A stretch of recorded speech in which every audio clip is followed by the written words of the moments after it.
अगर आप भी 10,000 रोज़ को 10 सेकंड में एनालाइज करना सीखना चाहते हैं तो ये वीडियो एंड तक ज़रूर देखें, जिसमें हम सीखेंगे पाइवट टेबल्स। चलिए शुरू करते हैं। अब अगर पाइवट टेबल्स की बात करते हैं तो पाइवट टेबल्स क्या है? डाटा को एनालाइज करना बड़े ही सिंपली। जैसे हमारे पास ये एक डाटाबेस है जिसमें row IDs, order ID, order date, ship mode, customer name, segment, then उसकी सेल्स, डिस्काउंट, क्वांटिटी, बहुत सारी डिटेल्स हैं। अब अगर हम रीजन वाइज टोटल सेल देखना चाहते हैं तो हम मैनुअली क्या करते हैं, सम इफ को यूज़ करेंगे।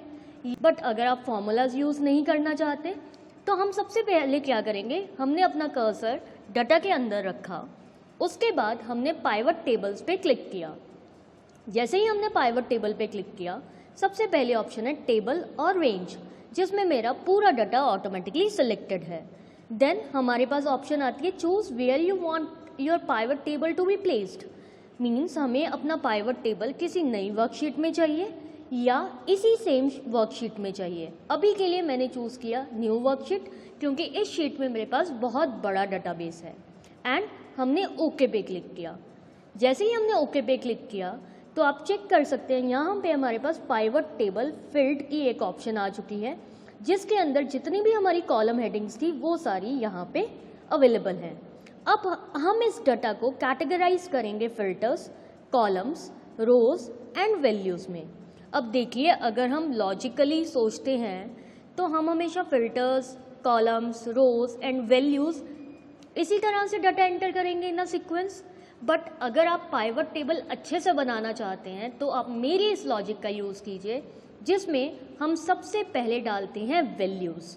अब वैल्यूज़ क्या है कि क्या चीज़ आपने शो करनी है, किस चीज़ को आप एनालाइज करना चाहते हो।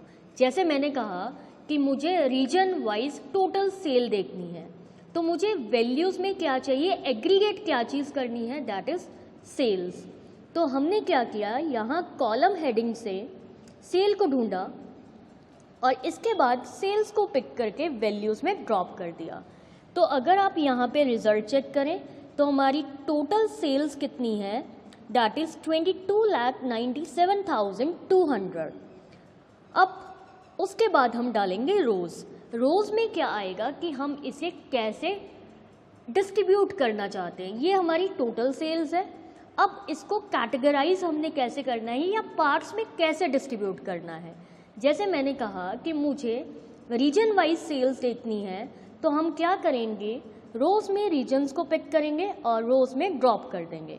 तो जैसे ही मैंने रीजन्स को रोज़ में ड्रॉप किया तो आप चेक कर सकते हैं कि हमारी ईस्ट रीजन की सेल, सेंट्रल रीजन की sale and south region and west region की सेल, और नीचे पूरा ग्रैंड टोटल। अब उसके बाद में आते हैं हमारे पास कॉलम्स। अब अगर हम कॉलम्स की बात करते हैं कि अगर हम इसे फर्दर कैटेगराइज करना चाहते हैं, जैसे ये है हमारी region wise total sale, but हम इसे कैटेगरी वाइज सेल देखना चाहते हैं कि किस कैटेगरी की कितनी सेल्स है, तो हमने कैटेगरी को पिक किया एंड कॉलम्स में ड्रॉप कर दिया। तो आप चेक कर सकते हैं ईस्ट रीजन की फर्नीचर की सेल, ऑफिस सप्लाईज की सेल, टेक्नोलॉजी की सेल एंड टोटल सेल। इसी तरह से साउथ रीजन फर्नीचर की sale, office supplies, technology and grand total. But यहाँ पे अगर हम कोई और चीज़ भी शो करना चाहते हैं, जैसे मैंने कहा कि मुझे सेल के साथ डिस्काउंट भी शो करना था। अभी तक अगर हम इस पाइवट टेबल की रीडेबिलिटी देखें तो ये फुल्ली रीडेबल है, एकदम ईजीली समझ आ रहा है। बट अगर मैं कहूँ कि मुझे टोटल प्रॉफिट देखना है, तो हमने क्या किया, वैल्यूज़ को प्रॉफिट में डाला। देन आप चेक कीजिए कि इस टेबल की रीडेबिलिटी थोड़ी सी कम हो चुकी है, क्योंकि हमने वैल्यूज़ में दो चीज़ें ले ली, और जब हमने वैल्यूज़ में दो चीज़ें ली तो automatically sum of profit and sum of sales दो अलग अलग कॉलम में डिस्ट्रीब्यूट हो गए। तो अगर आप पाइवट अच्छे से बनाना चाहते हैं तो मेरा एक टिप बड़े ही ध्यान से सुने कि कॉलम में कभी कुछ ना डालें।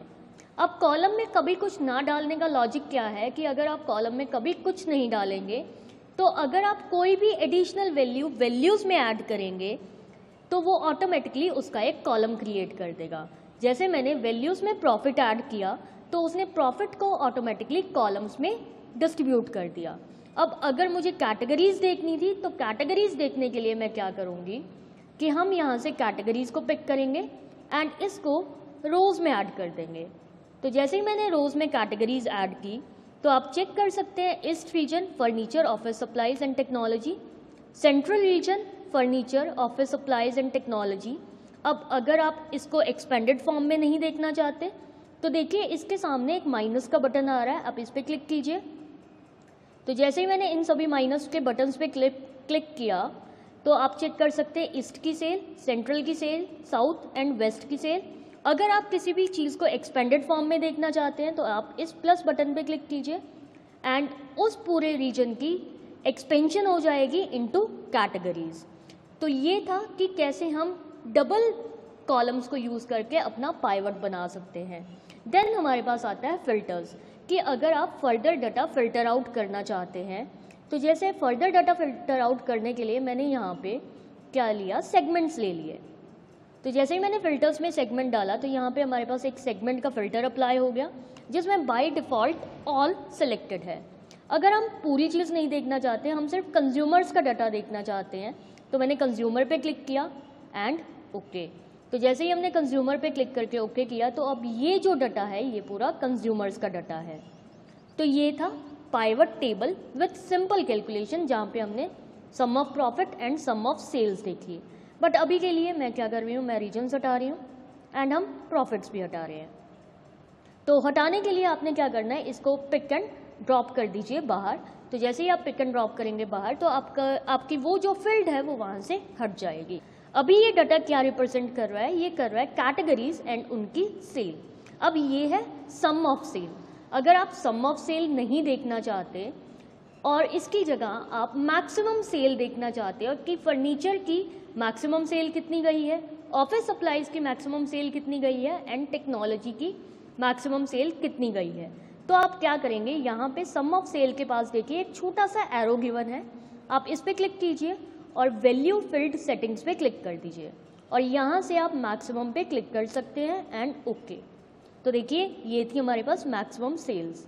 बट अगर आप यहाँ से ऑप्शन यूज़ नहीं करना चाहते तो देखिए जैसे ही आप बाहर क्लिक करते हैं हमारे पास यहाँ से 2 ऑप्शंस गायब हैं और जैसे ही आप पाइवट टेबल के अंदर क्लिक करेंगे तो हमें यहाँ पे 2 ऑप्शंस दिखेंगे, that is pivot table analyse and design. आप पाइवट टेबल एनालाइज में जाइए, यहाँ पे फील्ड सेटिंग्स की ऑप्शन है, इस पर क्लिक कीजिए और यहाँ से आप कुछ भी चूज़ कर सकते हैं। जैसे मुझे मैक्सिमम नहीं, मुझे एवरेज सेल दिखानी है तो मैंने एवरेज सेल पे क्लिक किया तो ऊपर हमारे पास जो चीज़ लिखी आ रही है that is average of sale. Means यहाँ पे जहाँ पे अभी मैक्स ऑफ सेल लिखा आ रहा है, अब अगर हम एवरेज करेंगे तो यहाँ पे क्या लिखा आएगा, एवरेज ऑफ सेल। अगर आप इसे चेंज करना चाहते हैं तो देखिए यहाँ पे एक्टिव फील्ड की ऑप्शन है, तो आप इसे यहाँ से चेंज कर सकते हैं। जैसे मैंने यहाँ पे लिख दिया सेल्स एवरेज एंड एंटर। तो देखिए अब यहाँ पे क्या लिखा आ रहा है, सेल्स एवरेज। अगर आपके पास ये ऑप्शन नहीं है तो घबराने की कोई बात नहीं, आप फील्ड सेटिंग्स पे जाइए एंड फील्ड सेटिंग के अंदर हमारे पास कस्टम नेम की ऑप्शन है, आप यहाँ से भी नाम चेंज कर सकते हैं एंड प्रेस ओके। तो ये था सिंपलेस्ट वे पाइवट्स बनाने का। नेक्स्ट वीडियो में हम इसी का एक एडवांस रूप लेके आएंगे जिसमें पाइवट टेबल की डिज़ाइनिंग, ग्रैंड टोटल रखना है नहीं रखना, सब टोटल्स लेके आने हैं, सब टोटल्स नहीं दिखाने, उस सबको कैसे चेंज कर सकते हैं वो सब सीखेंगे। अगर आपको ये वीडियो अच्छी लगी तो कमेंट्स में अपना वैल्यूएबल फीडबैक ज़रूर दें और वीडियो को लाइक कीजिए, चैनल को सब्सक्राइब कीजिए एंड बेल आइकन को दबाना ना भूलें।